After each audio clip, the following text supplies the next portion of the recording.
What's up, man? Yeah, now we're gonna hop on the Honda Grom. Our city is preparing for the hockey bubble. The 2020 Stanley Cup playoffs are actually going to be played here in Edmonton in just a couple of days. So that's a lot of fun. All right, so Honda Grom as first bike.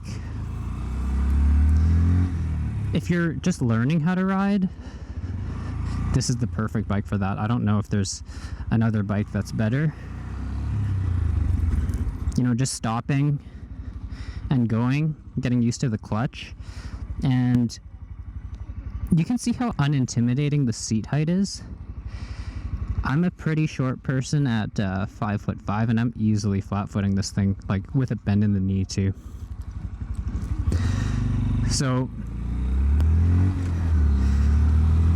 my motorcycle training school actually had one of these, or a couple of these. I remember riding that thing and how fun it was. It was just so easy to turn like this. Just for doing that like in town riding. But it's not the most versatile bike, and I'll get to that later, but if you're planning on doing any speeds more than like 70 kilometers an hour, you might run into some issues.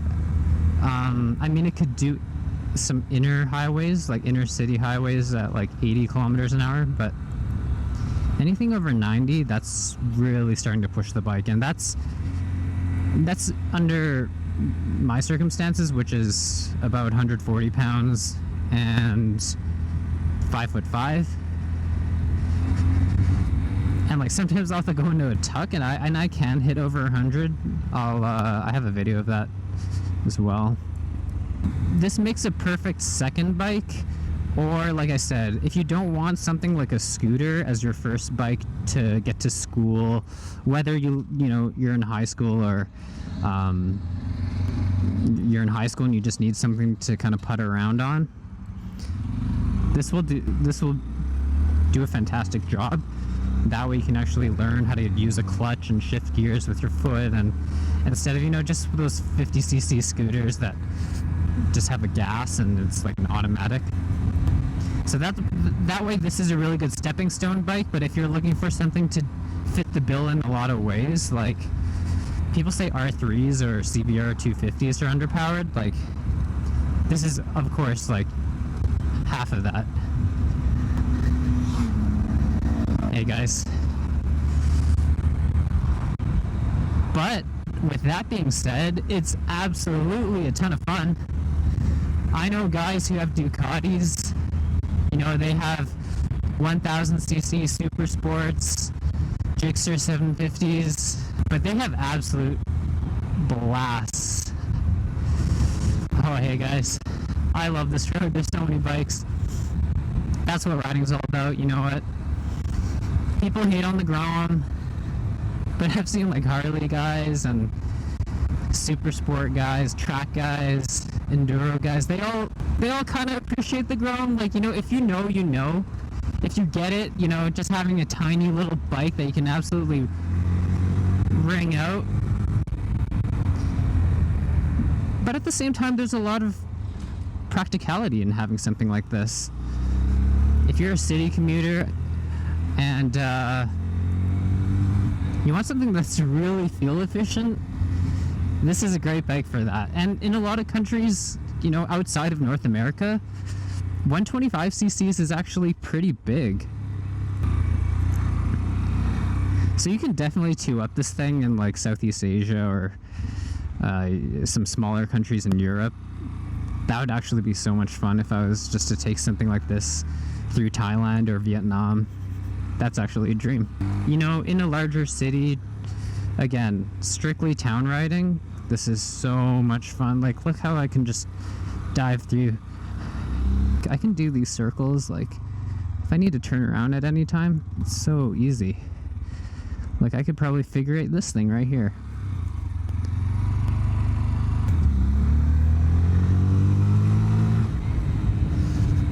Students, first bike if you're just kind of putting around and getting used to things, or if you just want a second bike that's a ton of fun and there's a huge community around it and you're looking for something to modify and make your own, or you just want to change the handlebars and do all sorts of stuff.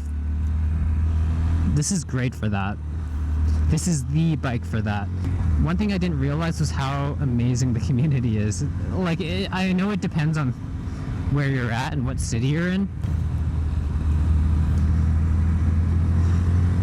but the one here in Edmonton, and it seems like in a lot of major cities, the community with Groms is just like a blast.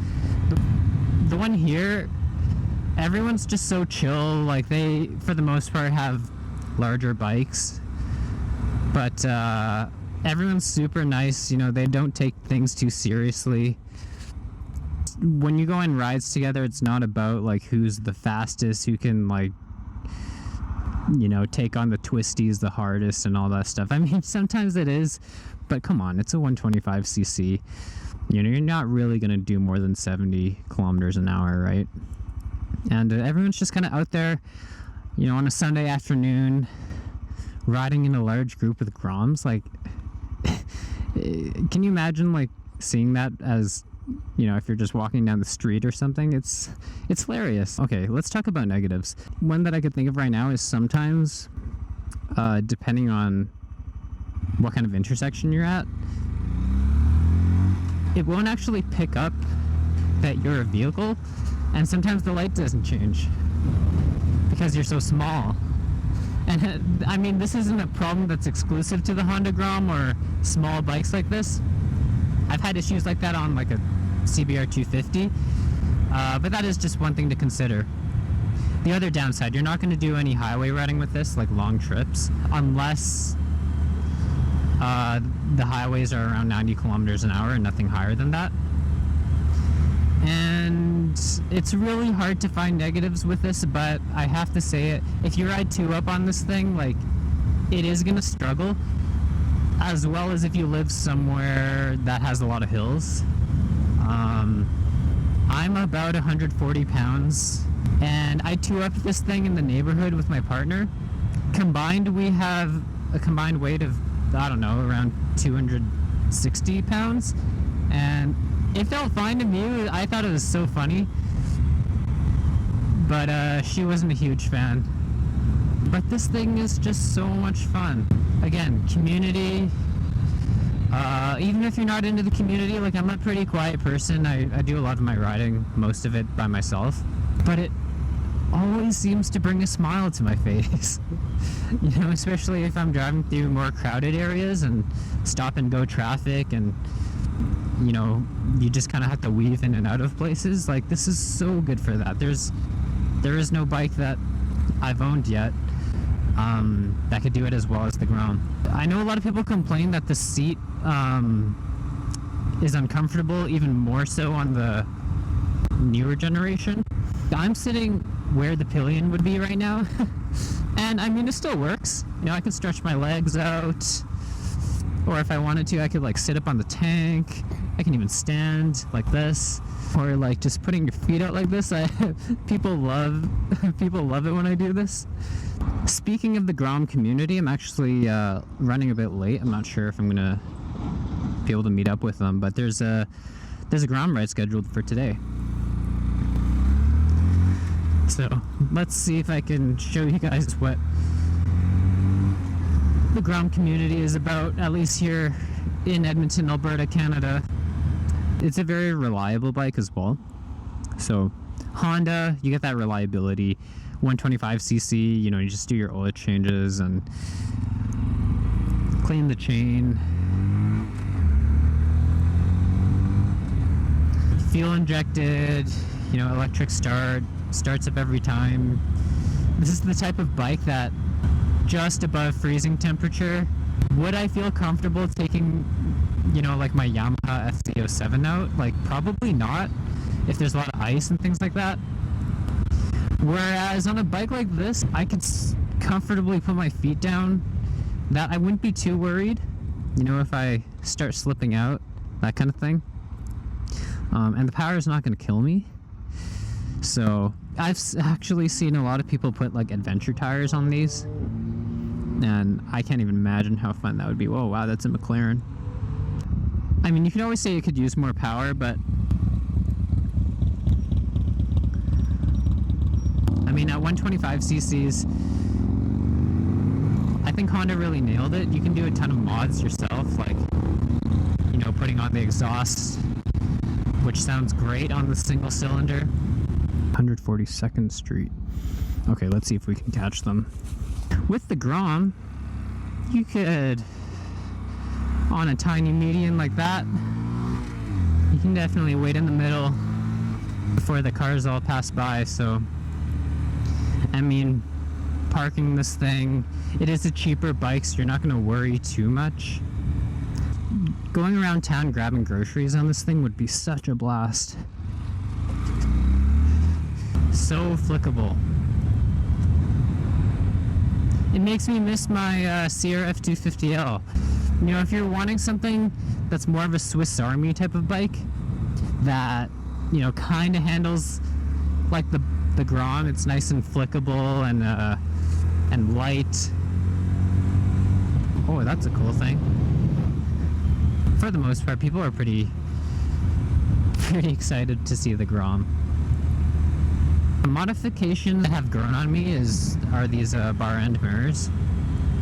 I know a lot of people do it for aesthetic reasons, but I actually don't mind these.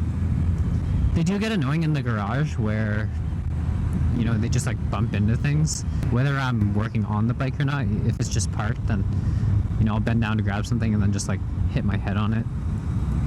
Another thing I'd be curious to try out is some aftermarket bars. From down here, they go up pretty high, and it's a very comfortable riding position. Like, you know, my arms aren't up here or anything like that. It's definitely more relaxed than my FZ07, like it's low. And I'm in a very, very upright seating position. However, my legs, they're quite bent. And for most people who are taller than me, if you're over 5'5", then your legs are going to be pretty cramped. That's why I think it's a great city bike.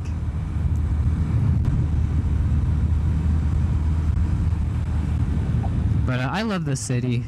You know, we have a river that runs through it, and just so many trails and different parks.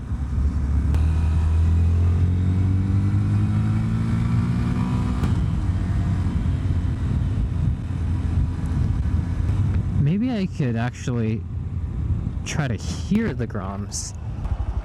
Now I can see if they're just ending the loop or if they're just approaching. Oh, I see them. I cannot believe that I caught them. This is awesome.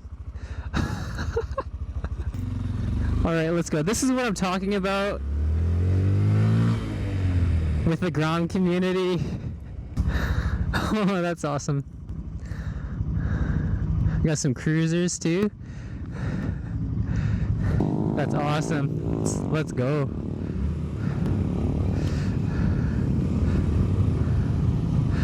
Oh, this is a pretty big group.